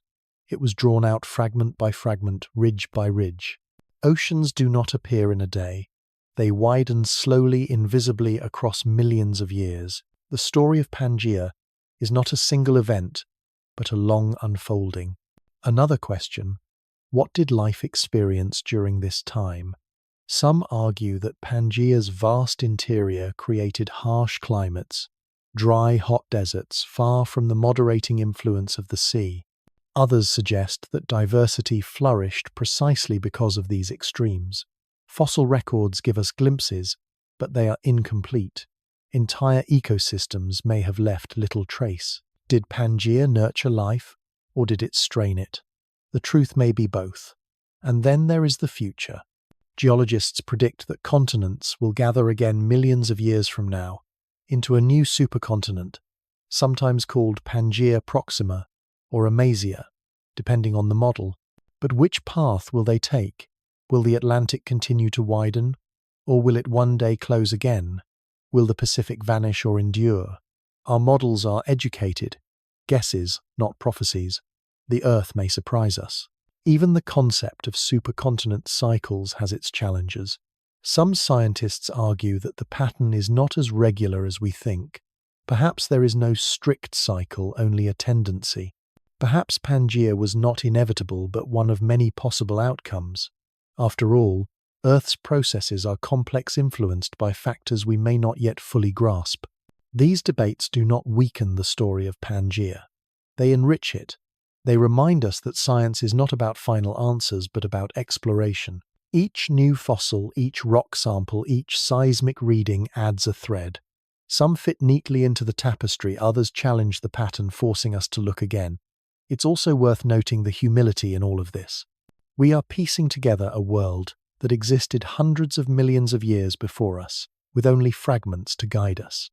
Fossils, scattered rocks, altered oceans, hiding their secrets beneath miles of water. We are like archaeologists of a vanished planet trying to reconstruct a puzzle with most of the pieces missing. That we can see Pangea at all is astonishing. That we continue to argue about its details is natural. And perhaps this is the deeper reflection: certainty is not the goal, wonder is. To stand before the vastness of Earth's history and say, we think this is how it was, while also admitting, but we may be wrong, is a kind of wisdom. It keeps the door open for new discoveries, new perspectives, new ways of seeing. So, as we rest with Pangea tonight, let's also rest with its uncertainties. Let's honor the scientists who doubted, who questioned, who asked for more proof. Let's honor the gaps in our knowledge, the places where the Earth still holds its secrets. The unknown is not a flaw in the story, it is part of the story. And in our own lives too, perhaps, we can learn from this. We often crave certainty, final answers, maps that never change. But maybe it is enough to live with questions. Maybe it is enough to drift as the continents do toward new shapes we cannot yet imagine. Take a slow breath. Let it out gently. Think of Pangea, not as a fixed picture, but as a living idea, one that grows, shifts, and evolves as we do. Think of science, not as a book of answers, but as a journey, a voyage across oceans of time, and let that thought bring you peace. Because in the end, whether Pangea was perfect or messy, early or late, harsh or gentle, it reminds us of the same truth. The Earth is alive with motion, and we are still learning how to listen. Close your eyes for a moment and let yourself imagine. Not the world as it is now, scattered and divided by wide oceans, but the world as it once was, joined, immense, continuous. Welcome to Pangea. You are standing on a plain so vast that the horizon bends away in every direction. There are no familiar coastlines, no nearby seas to break the land into pieces. Just a sweep of earth that stretches farther than you could walk in a lifetime. The air feels different here, heavy with warmth, touched by winds that have travelled uninterrupted across thousands of miles. Listen closely. What do you hear? Not the familiar sounds of modern life. No engines, no footsteps on concrete, no voices echoing in city streets. Instead, there is the distant rustle of enormous ferns, the creak of towering conifers shifting in the breeze, the faint cheer of insects you have never seen before. Somewhere far away, the call of a reptile rises, a sound strange yet steady, like a croak mixed with a hiss. Above it all, silence deep, ancient silence broken only by the voices of life. Look around you. The colours are both familiar and alien. The sky is blue, yes, but bluer, in a way that feels untouched, as though it has never held smoke or haze. The plants are green, but the greens are sharper, more vivid, because flowers as we know them have not yet arrived. Instead, forests glow with the muted palette of gymnosperms, pines, cycads, ginkgos. No blossoms of red or yellow or purple, only cones and fronds, earthy and primordial. The land itself is painted in ochres and deep browns, deserts sprawling where oceans should have been. Mountains rise in jagged chains, younger and rawer than those we know today, their edges still sharp from recent collisions. Breathe in. The air smells different, thick with resin from endless forests tinged with the mineral tang of nearby volcanoes. Smoke drifts lazily from a distant ridge, carrying with it the scent of sulfur, sharp and metallic. Beneath it, the damp earth releases its own perfume after rain, rich and grounding. It is a world alive, with scents not masked by the traces of modern industry, but raw, elemental and strong. Now feel the ground beneath your feet. The soil is rough, scattered with ferns, soft in some places and cracked in others. If you press your palm to a boulder, you can feel the warmth stored in stone after a long day beneath an ancient sun. Beneath that warmth, there is movement, slow, imperceptible, but there. The land itself is shifting even now as plates press together. You are standing on a stage that is alive. Taste the air on your tongue. It carries a bite of volcanic ash, a whisper of salt carried across vast interiors by ancient winds. It tastes both clean and heavy, as if the atmosphere itself is thicker, more crowded with the breath of forests that stretch across a single endless continent, and above you life is moving. Raise your eyes, and you might see a shadow pass across the sun, A reptile long-limbed and gliding sails overhead, its wings stretched taut across bone. It is not a bird, not yet, but a reminder of what wings were before feathers. Below on the ground, creatures stir, early ancestors of reptiles and mammals, small, quick, cautious. Their movements remind you that this world is not empty. It hums with life, different from ours, but just as determined to thrive. Let's take a slow walk through this imagined land. Step by step, you pass between trees older than any forest you know. Their trunks rise like columns in a cathedral, resin glistening on their bark. The forest floor crunches beneath your feet, layered with fallen needles and ferns. Every now and then, a lizard darts across your path, disappearing into shadow before you can take a second look. As you walk, the air grows hotter. You emerge onto a wide desert plain. Here the wind whips dust into your face, dry and relentless. The land is cracked, barren, stretching without mercy. And yet even here, life persists. Hardy plants cling to the edges of stone, their roots digging deep. In the distance you see shapes moving, perhaps small herds of reptilian creatures adapted to survive the harsh heat. They leave faint trails in the sand, reminders that even the emptiest places are not empty at all. Farther still, the land rises into mountains. Imagine climbing them. The path is steep, jagged. Rocks crumble beneath your hands as you pull yourself higher. When you reach a ridge, the view takes your breath away. Below you lies an unbroken sweep of land, forest, desert, plain, and river, all stitched together without interruption. No ocean cuts the horizon, no coastline marks the edge. It feels endless. Pause here and listen again. The wind sings against the rocks, carrying voices from hundreds of miles away. Perhaps a storm is building in the distance, thunder rumbling softly, rolling across the land. The sound reaches you, a deep vibration more than a noise. You close your eyes and feel it in your chest, as though the earth itself is speaking. Now imagine night falling on Pangea. The sun dips low, staining the sky with orange and red. Shadows stretch across the plains. Insects begin their chorus, high-pitched and insistent. Somewhere in the darkness of the forest, a creature calls its voice echoing through the trees. Above the stars appear so many more than we see today, sharp and bright, without modern light to dim them. The Milky Way arches across the sky, a river of silver pouring from horizon to horizon. You lie down on the ground, the soil cool against your back. You feel the vibrations of life all around you, the scurrying of small creatures, the breath of the forest, the far-off crash of waves against cliffs. And you realize this is home too. Not just the divided continents, you know, but this unity, this vastness, this supercontinent that carried the roots of all life we know. Stay here for a moment. Let yourself feel Pangea through all your senses. The sight of endless horizons, the sound of forests and deserts alive with unfamiliar voices, the scent of resin and smoke, the touch of stone warmed by sun, the taste of ancient air on your tongue. Together they form an experience of wholeness, of a world gathered in one. And as you drift with that thought, notice something. Pangea is not only a place of the past, it is also a reminder written in your own senses. Every breeze, every scent of rain, every sound of forest or desert carries within it echoes of this ancient land. You are not separate from it. You are still walking in a way across its vastness. Sometimes, science gives us facts that feel too large to hold in the palm of the hand. All continents were once joined is one such fact. It is immense, distant, almost abstract. To bring it closer, the mind reaches for images, for metaphors, for shapes we already know. That is what we will do now. Step away from raw geology for a while, and let metaphor carry us into meaning. Think of a book, not the slim volume you might finish in a single evening, but a thick ancient tome whose pages stretch on and on. Now imagine someone tears that book apart, scattering its chapters across different rooms. Each page still holds part of the story, but you cannot see it whole unless you gather them again. That is the earth. Pangea was the intact book, one continuous story. The continents today are the torn pages, scattered but still carrying fragments of the same narrative.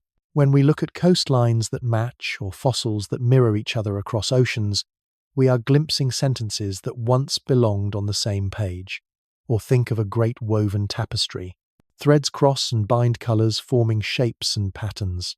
At some point, the tapestry is cut into pieces, and each piece is sent to a different corner of the world. A mountain chain here, a fern fossil there. To us, they look incomplete. But if you stitch them back together in imagination, you can see the original design, the supercontinent itself. Pangea is that lost tapestry torn by time, remembered in fragments. Another metaphor, a family. Imagine a great family meal, where everyone sits together, side by side. Laughter passes around the table, stories weave from one end to the other. That was Pangea, a gathering, a closeness. But life moves on. Children grow, families scatter. Some move to other cities, some across oceans. Phone calls and letters become the fossils of their togetherness, proof of unity even in separation. That is what happened with the continents. They were once at the same table, sharing the same space. Now they live apart, but the memory of the gathering lingers in the stones. And what of the human body? Consider your own skin. At first glance it is whole, seamless. But look closer, and you will see faint lines, creases, places where the skin folds as you move. The earth has such lines too, faults, ridges, scars. They are the wrinkles of its movement, the reminders that it is not static.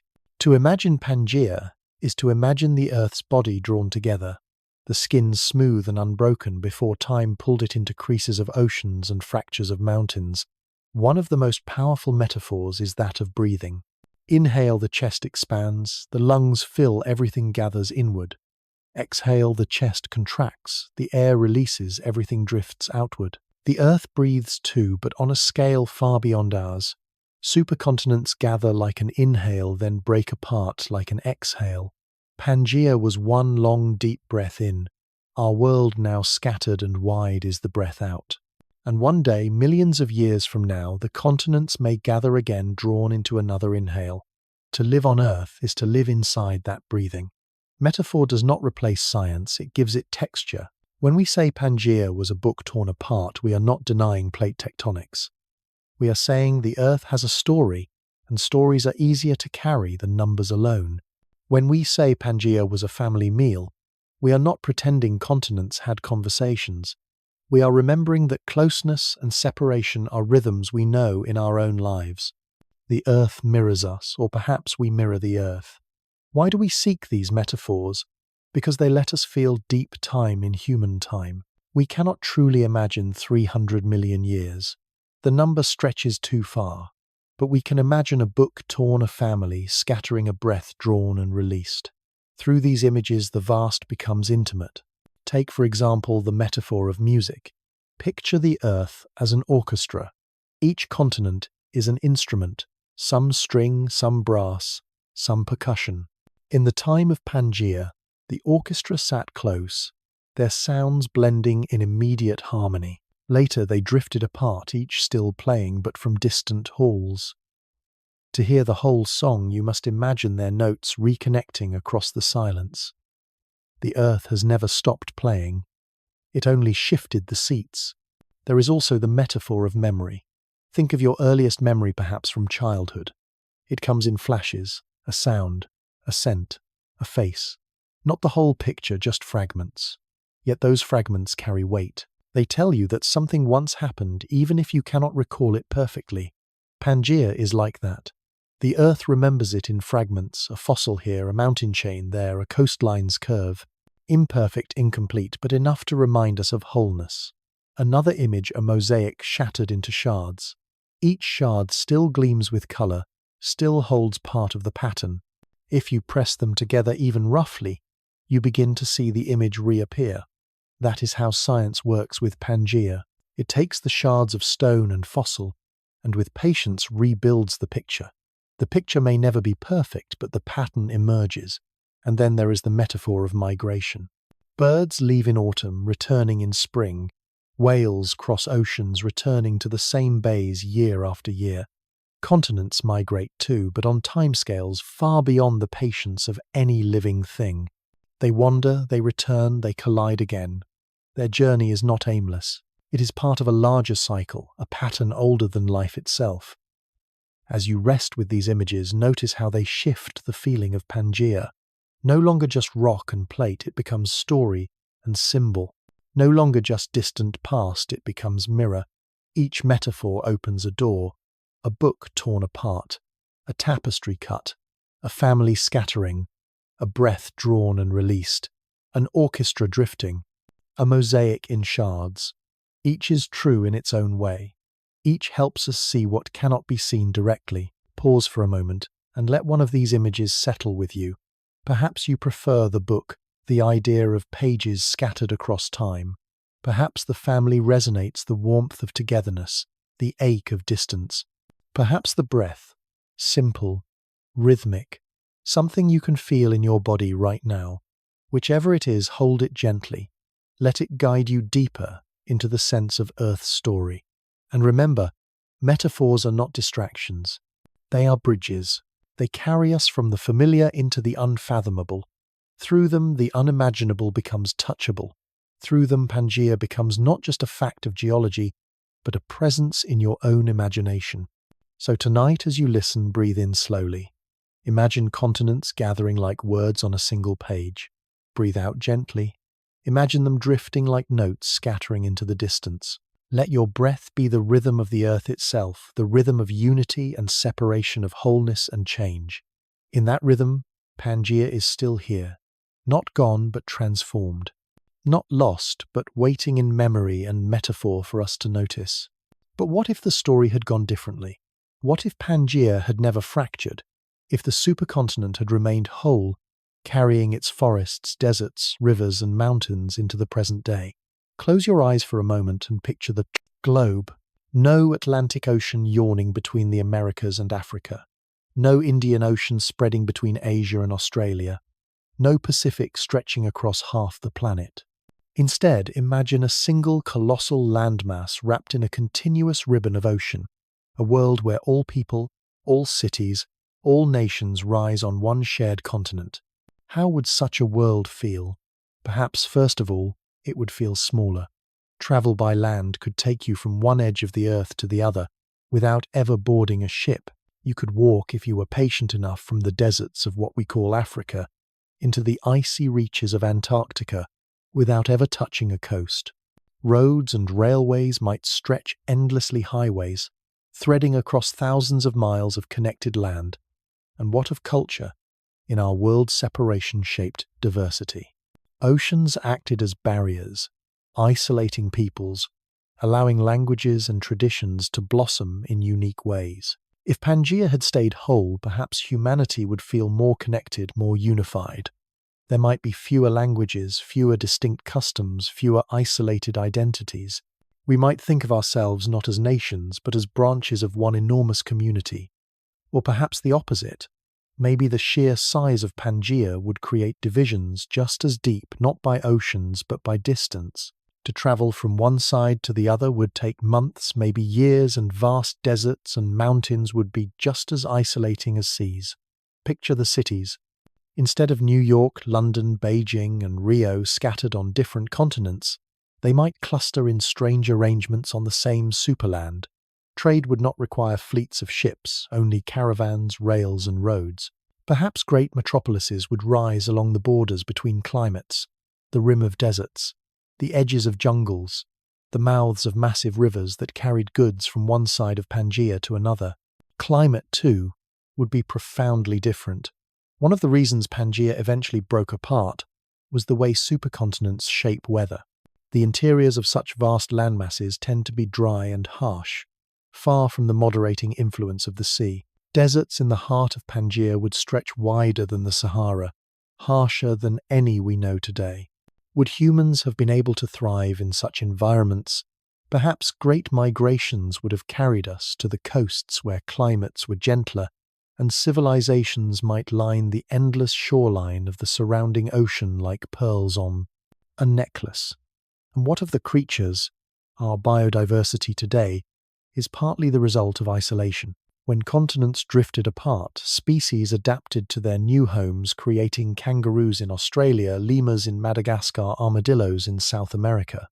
Without separation, perhaps such unique creatures would never have evolved. Life would be less varied, more uniform, spread across a single stage rather than scattered theatres. Imagine a world with fewer surprises in nature, fewer hidden corners of evolution, but perhaps more resilience, more continuity. Would there be oceans at all beyond the single global sea? Scientists call it Panthalassa, the great ocean that once surrounded Pangea. In our alternate world, that ocean would remain wide and nearly unimaginable, stretching endlessly without interruption. Crossing it might feel like crossing eternity. Our explorers might still dream of distant lands, but they would be across the sea, not across the next continent. The politics of such a world invite speculation too. With all people gathered on one land, would conflict be greater or smaller? Would unity come more easily, or would endless borders within the continent create even more strife? Perhaps wars would be fought not for oceans and colonies, but for rivers, forests, and fertile valleys deep within the same massive land. The story of humanity might be less about discovering new continents and more about learning to share the same one. And think about yourself living in such a world. If you wanted to visit another culture, you could board a train or even walk across thousands of miles of continuous land. There would be no need to sail across oceans, no need for airplanes to leap vast waters. Journeys would still take time, but they would be journeys by land through deserts, mountains, and forests that never end. Would that make the world feel larger or smaller, perhaps both at once, large in distance, small in its unity? Pause here for a moment and let yourself imagine standing in the center of this eternal Pangea. The horizon stretches farther than you can see. Caravans of travelers cross dusty plains carrying goods from one region to another. Herds of animals roam freely unconfined by seas. Rivers twist like silver threads across the land, joining climates and cultures. Above the sky is familiar blue by day, scattered with stars by night, but beneath the earth feels utterly different. Take a slow breath. In this alternate earth, even your breath might carry differently. The winds would flow in strange patterns across the supercontinent storms, building enormous strength without oceans to break them. Rain might come in torrents to some regions and never reach others at all. People would learn to live by the rhythms of this single unified land, adapting not to oceans, but to vast interiors. Of course, we cannot know for sure. Maybe if Pangea had remained life, itself would have taken a different path. Perhaps mammals would never have thrived. Perhaps humans would never have evolved. Or perhaps we would, but our societies would look so unfamiliar that we would not recognize them. And yet imagining this world has a quiet beauty. It reminds us that our present reality is only one version of what could have been. The Earth did not have to look the way it does now. The map we know, the Americas, Africa, Asia, Europe, Australia, is not permanent. It is just one arrangement among many, a single snapshot in the endless film reel of deep time. So as you drift with this thought tonight, let the alternate Earth settle in your mind. A world of one land, one ocean. A world where unity never fractured. A world where the continents still hold each other pressed together as they once were. And then, as gently as a tide, return to our own world. Oceans wide, continents scattered, life diverse. The path the Earth chose, or perhaps the path it could not help but take. Both worlds are real in their own way, one in stone, one in imagination. Both teach us the same truth: the Earth is not fixed. It can be many things, many shapes, many homes. Science can tell us what happened. Philosophy can tell us what it might mean. Tonight, let's allow both to speak together, weaving fact and reflection into a quiet rhythm, each piece of knowledge about Pangea, followed by a thought about life, about time, about us. Consider the simple fact: the continents move at only a few centimeters per year. That is slower than your fingernails grow. And yet, given millions of years, those centimeters open oceans and raise mountains. Reflection: how much of our own change is like this? Slow, imperceptible, dismissed as nothing in the moment, but over time it shapes the entire landscape of who we are. Fact: fossils of the same fern, Glossopteris, appear in South America, Africa, India, Antarctica, and Australia. A single plant stretched across what are now separate worlds. Reflection: the memory of unity survives even in fragments. Perhaps the same is true for us, that no matter how far apart we drift, traces of connection remain like fossil leaves pressed in the rock of memory. Fact: the Appalachian Mountains in North America match the Caledonian Ranges of Scotland and Scandinavia. Once they were one continuous chain raised by collision, later torn apart by drifting plates. Reflection: relationships too can feel like mountain ranges, solid, eternal, until time and distance separate them. Yet even apart, they still echo one another. The stones remember the collision just as we remember the closeness. Fact: the Atlantic Ocean began as a crack in Pangea, a small rift that widened over millions of years into the vast sea we know today. Reflection: sometimes the biggest separations in life begin as hairline fractures barely noticed at first, a word left unsaid, a silence allowed to grow. Oceans too begin as cracks. And yet, like the Atlantic, those separations can carry new currents, new possibilities, even as they divide. Fact: Pangea's vast interior was likely harsh and arid deserts stretching far from the moderating influence of the sea. Reflection: closeness does not always mean comfort. Even unity can hold difficulty. To be gathered together is not to be spared struggle. Sometimes it is to face challenges, more intense, more concentrated. Pangea was whole but not easy. Unity in our lives is the same. It is a gift, but it is never simple. Fact: supercontinents are not rare accidents. Earth has formed several: Rodinia, Columbia, Nuna, and more. Pangea is only the most recent. Another will likely form millions of years from now. Reflection: nothing is final. The end of one wholeness does not mean wholeness will never return. Separation: unity. Separation again. It is a cycle. Perhaps our own lives follow such cycles, gathering, scattering, and gathering again in patterns we cannot always see. Fact: plate tectonics is driven by heat within the earth, convection currents moving like water in a pot. That invisible motion beneath our feet shapes mountains, oceans, continents. Reflection: invisible forces shape us too, our habits, our beliefs, our quiet choices. We may not notice them, but over time they move us, drift us, remake us. The ground of the self is never still. Fact: when continents collide, they crumple and rise into mountains. The Himalayas today are growing higher each year because India continues to push into Asia. Reflection: conflict can create beauty. Not all collisions are destructive. Some raise mountains, some create new heights. The Himalayas are a reminder that tension, when endured, can lift us toward the sky. Fact: when continents drift apart, they open new coastlines. Shorelines teem with life: estuaries, reefs, mangroves, places of extraordinary richness. Reflection: separation is not only loss, it can be abundance. New edges, new habitats, new possibilities appear when things drift apart. A goodbye can carry within it the seed of something unexpected and alive. Fact: the very idea of Pangea was ridiculed at first. Wegener's theory of drift was dismissed as impossible until decades later, when evidence caught up with imagination. Reflection: truth often begins as doubt. Ideas may be mocked before they are understood. Perhaps the same is true for us. The parts of ourselves we dismiss may one day be seen as essential. Fact: the cycle of supercontinents spans hundreds of millions of years. Compared to that, all of human history is only a few seconds before midnight. Reflection: our worries shrink against this backdrop. Deadlines, failures, fears, all real, all heavy but small compared to the patience of the earth.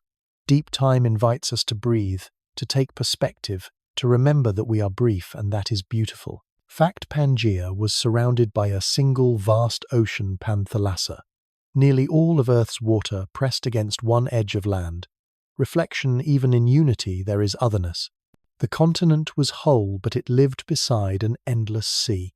No matter how gathered we are, there will always be mystery beyond us, an ocean we cannot fully cross. Fact: Antarctica once held forests. Fossils reveal tree stumps rooted in what is now frozen desert. Reflection: nothing is fixed. What is barren today was once alive. What feels lifeless in us may carry buried forests waiting quietly for light. Fact: the continents will drift again. In 200 million years, scientists predict a new supercontinent will form. Reflection: endings are not ends. They are pauses, transformations, preludes. Just as Earth gathers its lands again, so too may our own stories gather what was once lost. Each of these pairings, fact and reflection, stone and thought, reminds us that the earth is not separate from us. Its movements mirror our movements. Its cycles echo our cycles. Its patience offers us patience. So as you breathe tonight, let these truths settle. The earth is not still. Neither are you. Continents drift, and so do we. Collisions raise mountains, separations open coasts, deserts teach resilience, oceans bring possibility. Everything changes, and everything continues. Let that thought carry you gently into rest. You are part of the same pattern, the same rhythm, the same story written in stone and in silence. Before we wander further into the story of drifting continents and ancient oceans, let's pause. A story as large as Pangea can feel heavy, stretching the mind across millions of years. It's easy to forget that listening is not only about learning, it's also about resting. So for the next few minutes, let's step aside from facts and let ourselves breathe. Take a gentle inhale, not too deep, not forced, just enough to notice the air as it enters cool and quiet. Hold it for the briefest moment, then release it softly as though you are exhaling into the vastness of time itself. Do this once more slowly, letting each breath remind you that you too are part of the planet's rhythm. As you breathe, imagine the Earth doing the same. Inhale, continents gather, drifting closer, colliding gently until they form one body. Exhale, they separate, sliding apart, opening seas and shaping new lands. Your lungs mirror the planet each breath, a miniature supercontinent cycle. Each cycle, a reminder that change is not something to resist, but something to flow with. Now let's soften the body. Notice your shoulders. They may be holding tension tight without you realizing. Imagine them melting heavy as if they were mountains slowly eroding into rivers. Let gravity carry them down. Notice your hands. Perhaps they've been clenched or restless. Open them. Let them rest like stones on the ground of Pangea. Steady, unmoving part of something larger. Shift your attention to the small muscles of your face. The jaw, the forehead, the space between your eyes. Let them loosen. Picture the way Earth's crust relaxes. After a quake, pressure released, tension softened. Your own face can be like that, too calm and at ease. Take another breath. In, out. Each exhale is like an ocean tide washing gently against the edge of a supercontinent. It retreats, then returns, steady, patient. You are floating with that tide now, not needing to swim, not needing to reach any shore, just carried. Listen to the sounds around you. Perhaps there is quiet. Perhaps there is a faint hum, traffic outside, a fan in the corner, a clock ticking somewhere in the room. Let each sound become part of the background, like the wind across Pangea's deserts or the rustle of ancient forests. Nothing is a distraction. Everything belongs to the soundscape of this moment. And if your mind drifts, that's perfectly fine. Minds drift like continents. They separate from the present, wander across seas of thought, then return. There is no need to pull it back sharply. Just notice the drift and let it be. After all, the Earth has been drifting for hundreds of millions of years. Why should your thoughts not drift too? Imagine now that you are lying on the surface of Pangea. The soil beneath you is warm from the sun. The air is still. Around you stretch forests of giant conifers, ferns taller than you, creatures moving quietly in the underbrush. You are still part of the land. Above, the stars are beginning to appear one by one as twilight deepens. Each star is like a reminder of time, vast beyond comprehension. Yet here you are, breathing slowly, feeling small but safe. Let that image anchor you. Feel the ground beneath your body now, wherever you are. It may be a bed, a chair, a couch, but in this moment it is the surface of the ancient Earth. Solid, steady, carrying you the way it has carried everything that has ever lived. Take another breath. This time, picture the inhale as the gathering of mountains, the exhale as their slow erosion into rivers, breath as geology, breath as patience, breath as the slow turning of deep time. Now gently scan your body. Start with your feet. Let them sink into the ground, heavy, relaxed. Move up to your legs, letting each muscle soften. Your stomach, your chest loosening with every breath. Your arms, your neck, your head, all unwinding, all letting go. By the time you finish, you are as still and vast as the continent itself, whole and complete. And if your thoughts wander back to worries, something undone, something ahead, imagine them as small cracks in rock. Over time, water flows in, smooths them, widens them, turns them into valleys, into rivers, into beauty. Worries are not permanent. They are the beginning of transformation. Stay here for a few more breaths. Inhale unity, exhale change. Inhale patience, exhale release. Each cycle slows you, grounds you, eases you.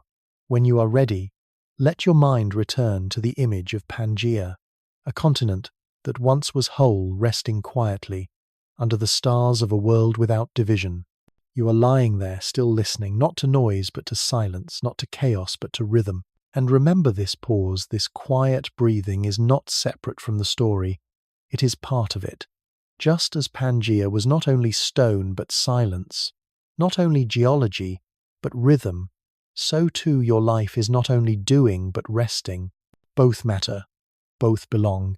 We have wandered a long way already, through science and story, through fossils and myths, through imagination and reflection. Perhaps now is the right time to pause again, not a pause of silence, but a pause to gather the threads we have spun. Because Pangea, like any great subject, is not just one thing. It is geology, yes, but also philosophy. It is memory, but also metaphor. It is history, but also imagination. Let's weave these strands together gently as though we were braiding grasses by the riverside. Begin with science. Science tells us that Pangea was real. Around 335 million years ago, drifting plates gathered, pulling the land of the earth into one immense body. Fossils confirm it, plants and reptiles appearing across continents now divided. Mountains confirm it, chains torn apart, but still echoing across oceans. Seafloor ridges confirm its scars where land broke open, birthing the Atlantic. Pangea is written into stone, into the very fabric of our planet's crust. But science also tells us that this unity was temporary. Around 175 million years ago, fractures began, rifts opened, oceans poured in. The supercontinent broke slowly, piece by piece, into the map we recognize today. Science sees cycles here. Supercontinents form, break, reform. It has happened before, it will happen again. Pangea is one breath in a vast rhythm. Now add myth. Long before geologists, humans spoke of one Earth. They imagined Gaia, mother of all life.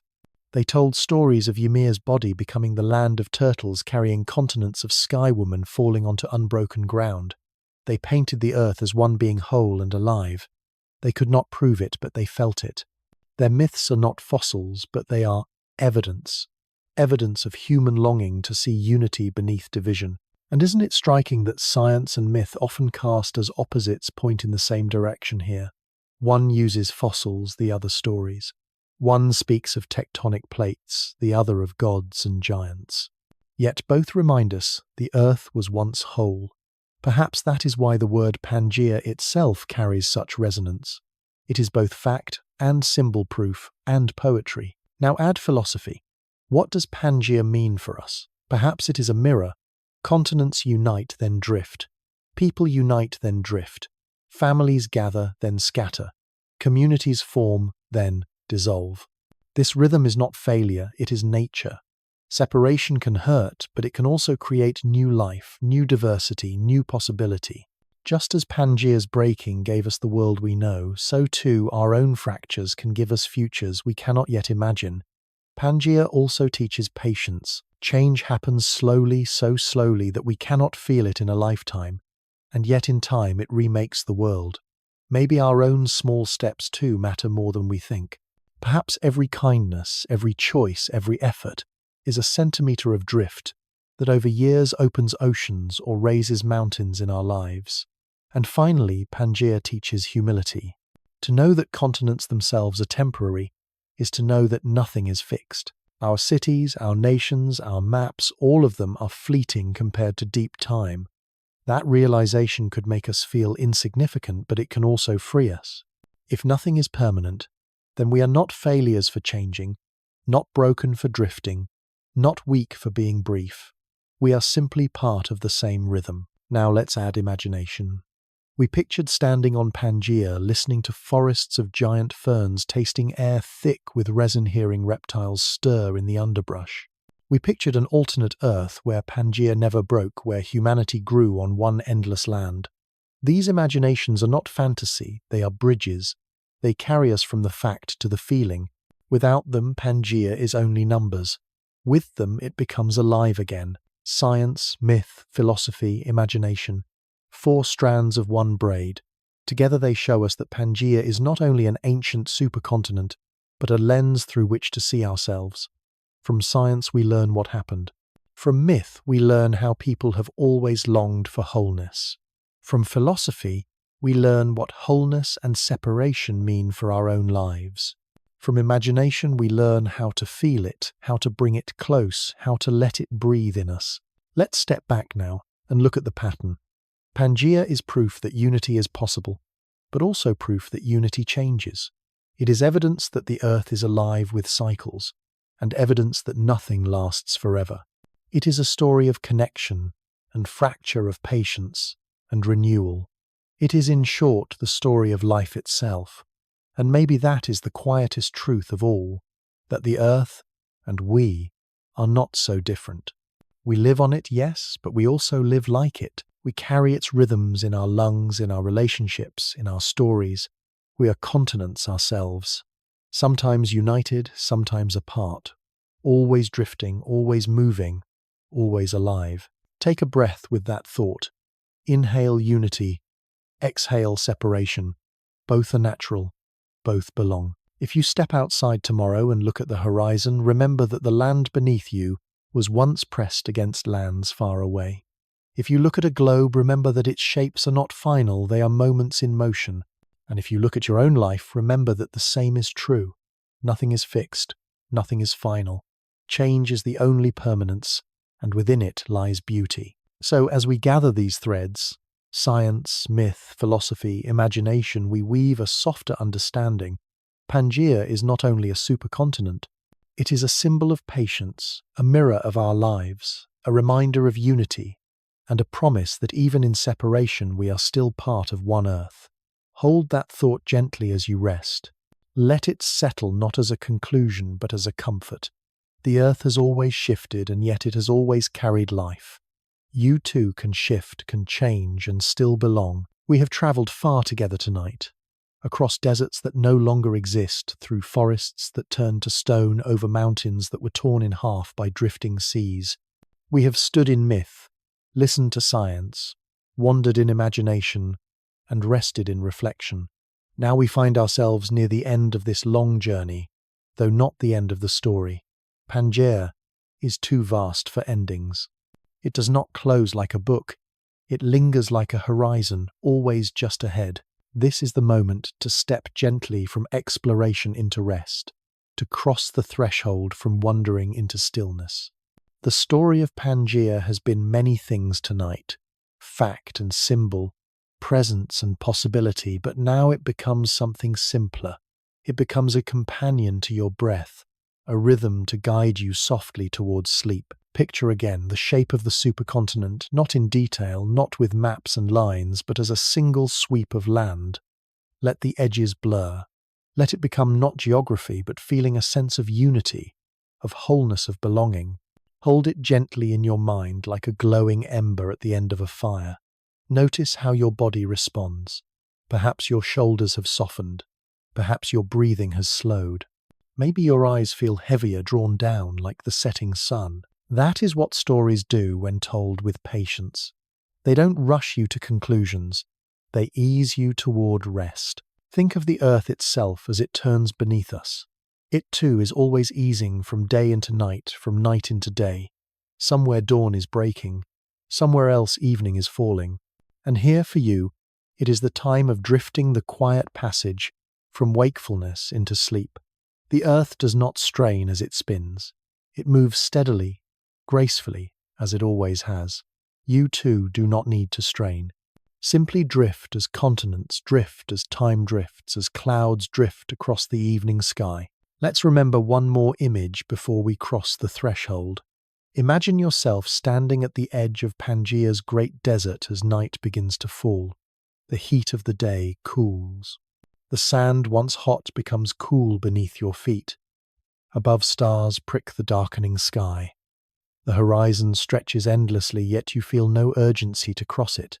You are content to stand, to breathe, to rest. That is the feeling we carry into sleep. And now let the story grow quieter. Pangea is still there, but softer now, like a memory receding into the background. You don't need to hold the details anymore. You don't need to remember the names of plants or the ages of stones. All you need is the rhythm continents, unite continents, drift, unity returns, change continues. It is the same rhythm as your own breath, the same rhythm as rest. Inhale gently, exhale slowly, inhale wholeness, exhale release. As we step through this threshold together, notice how even the words are becoming slower, gentler, fewer. The story is no longer pushing forward. It is settling like dust after a long day, like sand after a wave retreats. You are settling too. If thoughts come, let them be like clouds. Watch them pass. You don't need to chase them. You don't need to hold them. Let them drift the way. Continents drift quietly, naturally, without hurry. This is the gift of the end of a story, not that everything is answered, but that you are carried to a place where questions can rest. Pangea is still a mystery in many ways, how exactly it formed, how life endured within it, what the next supercontinent will be. But you don't need to solve those mysteries tonight. You only need to let them keep you company as you drift into the gentlest kind of unknowing. Imagine again that you are lying on the surface of Pangea. The air is still, the stars are countless. You feel the ground beneath you warm, steady, ancient. It has carried life for hundreds of millions of years, and tonight it carries you. Let it hold you. Let it cradle you. Let it remind you that you too belong to deep time, that you too are part of this patient planet. The threshold is here now. You have one foot in waking, one foot in dreaming, and Pangea, immense and quiet, stands like a bridge between them. Cross it gently. Let the land carry you into rest. When we began this journey, we asked a question. What if all the land we know, every continent, every mountain chain, every coastline, was once part of one vast whole? That question guided us through science, through story, through imagination. And here we are now at the quiet end of our exploration, still holding the same question. The difference is that it feels softer now, less like a puzzle to be solved, and more like a companion to rest beside. So what do we make of Pangea? We know with confidence that it existed. The rocks and fossils have spoken. We know that it gathered slowly and that it broke apart just as slowly. We know that it was not the first supercontinent, and it will not be the last. These are the facts, steady and sure. But facts are only part of the story. Pangea also lingers as a metaphor, a mirror, a reminder. It asks us to think about unity and separation, about patience and impermanence. It reminds us that change is natural, that even the ground beneath us is not fixed. And still, the question remains, what does it mean for us here and now? Perhaps the meaning is not a single answer, but a collection of possibilities. Maybe Pangea tells us that wholeness is always part of the Earth's memory, that even when things drift apart, their connections remain. Like fossils on distant shores, like coastlines that still fit like mountains, that still echo one another, separation is never the whole story. Maybe Pangea tells us that change, though slow, is inevitable, that we too are drifting toward new places, new identities, new ways of being, and that this drift is not something to fear but something to trust, as natural as continents sliding over molten stone. Maybe Pangea tells us that unity and difference are not opposites, that even when all land was one, there were deserts and forests, rivers and mountains, climates harsh and gentle. Togetherness does not erase diversity. It holds it. Or maybe Pangea tells us nothing at all except to wonder, to look at the world with wider eyes, to see our maps not as fixed truths but as fleeting shapes, to see ourselves not as isolated moments but as parts of a longer rhythm. Pause here for a moment and let that openness settle. You don't need to decide what Pangea means. You don't need to carry a final conclusion. It is enough to know that the Earth was once whole, and that it will be whole again in some far future beyond our imagining. It is enough to rest in the possibility. Think again of the image of the book, its pages scattered. You hold one page in your hand, and you know there are others, even if you cannot gather them all. That is enough. You don't need the entire story to know it was once complete. Think again of the image of breath. The earth inhales, gathers, forms a supercontinent. The earth exhales, drifts, opens oceans. You are breathing too. You don't need to know how many breaths you will take. You only need to feel the rhythm in this one. Think again of the image of stars above Pangea's sky. They look down on one continent then. They look down on scattered continents now. They will look down on another supercontinent someday. You don't need to know why. You only need to know that you are part of that same gaze, part of that same vastness. And so we circle back to our question. What if all the land was once one? The answer is simple, it was. And yet the deeper answer is open. What does that unity mean? What does it tell us about who we are, how we live, how we drift and return? That part is yours to hold, yours to wonder, yours to carry into sleep. Take a slow breath in. Feel the weight of the day gather. Exhale. Let it drift, separate, scatter. Unity, separation. Unity again. You are part of the same rhythm as Pangea. As you rest tonight, remember that your own life is shaped by the same truths. You were once gathered with people you loved. You drifted. You may gather again. The patterns of continents are the patterns of hearts. And perhaps that is the real beauty of Pangea, not that it gives us one answer, but that it leaves us with many. Not that it concludes, but that it invites us to keep asking. Not that it resolves, but that it whispers, look closer. Wonder more, rest in the mystery. So let the question remain open, gentle as the night around you. What if the world was once whole? What if it will be whole again? What if unity and separation are not opposites, but partners in the same dance? You don't need to decide. You only need to listen. And then, when you are ready to let the question follow you softly into your dreams, we have drifted together across a long landscape tonight, through stone and myth, through forests long vanished, and oceans newly born through imagination and reflection. Perhaps now you feel softer, calmer, more spacious inside. That is what stories of deep time can do. They take the weight of small worries and stretch them across a canvas so large that they dissolve into gentleness.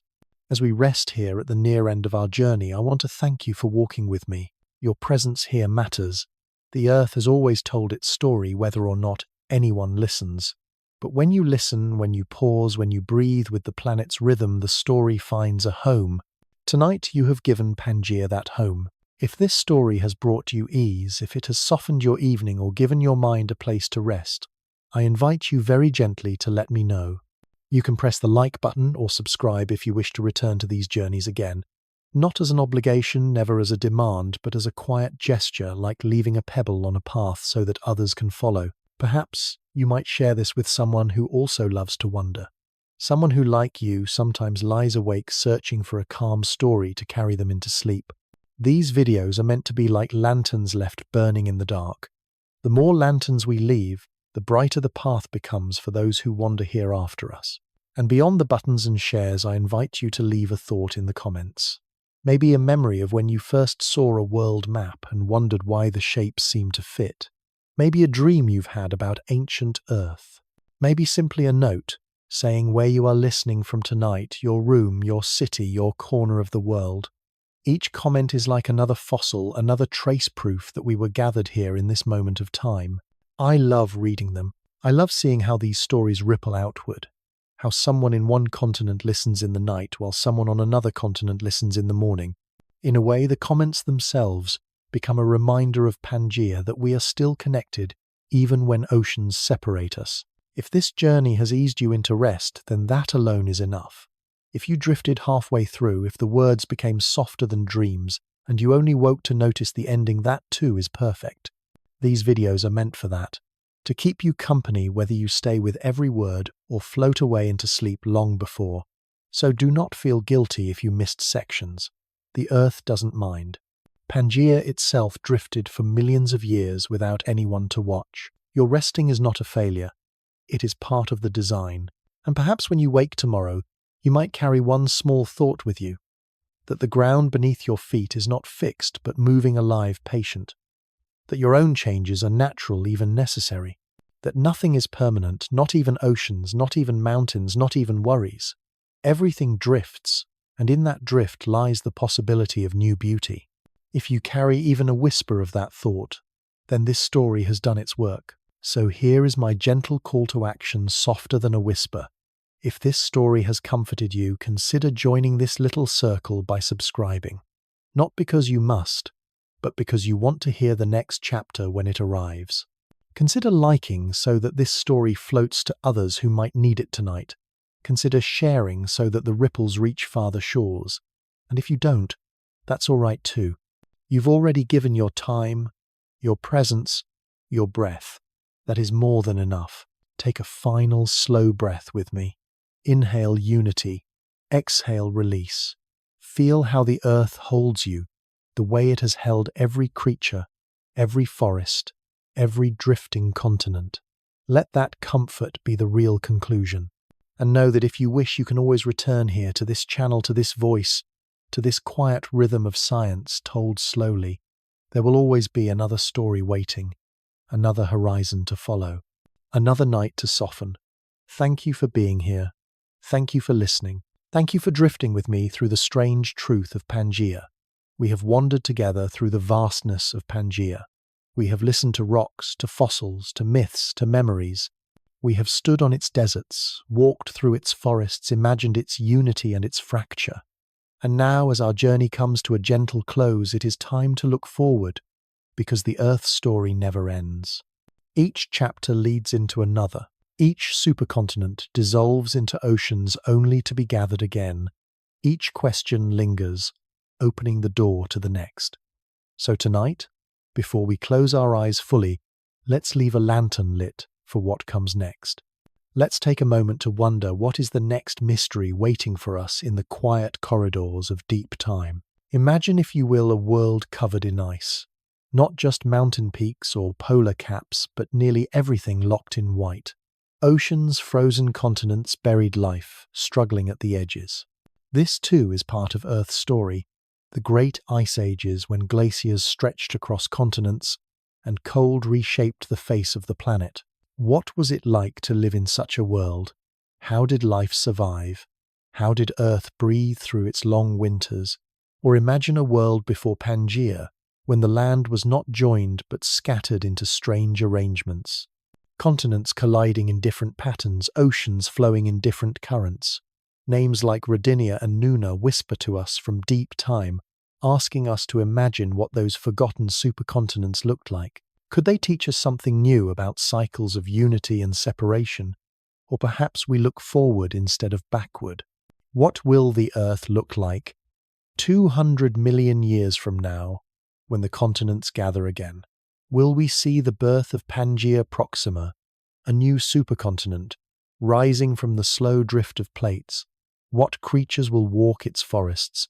What oceans will wash its shores? What skies will arch above it? There are other mysteries too. What if the Earth itself is more than stone and water? What if it carries a kind of consciousness, a slow awareness woven into its cycles? Could the planet itself be alive, breathing and noticing, guiding its balance in ways we barely perceive? That is a question that pulls us into the realm of wonder, just as Pangea did. And what about us human beings? We wonder about the Earth's past, but what if humanity is only one chapter in its story? What if we are not the first civilization to rise here? Could there have been others buried deep in the geological record, their traces erased by time? Or what if we ourselves are only a phase, a brief spark in the planet's longer tale? These are the kinds of questions that wait beyond tonight's journey. Questions that cannot be answered completely, but can be held like a stone in the palm, smooth and weighty and full of mystery. Each question leads to another. Each story folds into the next. So as you drift towards sleep, let your imagination rest on what is to come. Perhaps the next night we will wander through an age of ice-tracing glaciers across the land. Or perhaps we will stand in the warmth of another supercontinent still unborn, Or perhaps we will ask what it means for a planet to be alive, or whether civilizations rise and fall beyond the limits of our memory. Take a breath with me now. Inhale curiosity, exhale wonder. Feel how even the unknown can be a comfort, a reminder that mystery is not emptiness but abundance. The story of Pangea is ending for tonight, but the Earth is still speaking. It will speak again in the next story, and the next, and the next. You are welcome to return whenever you wish to walk again in deep time, to let science move slowly, to let curiosity become calm. So, here is the final invitation. Join me again next time.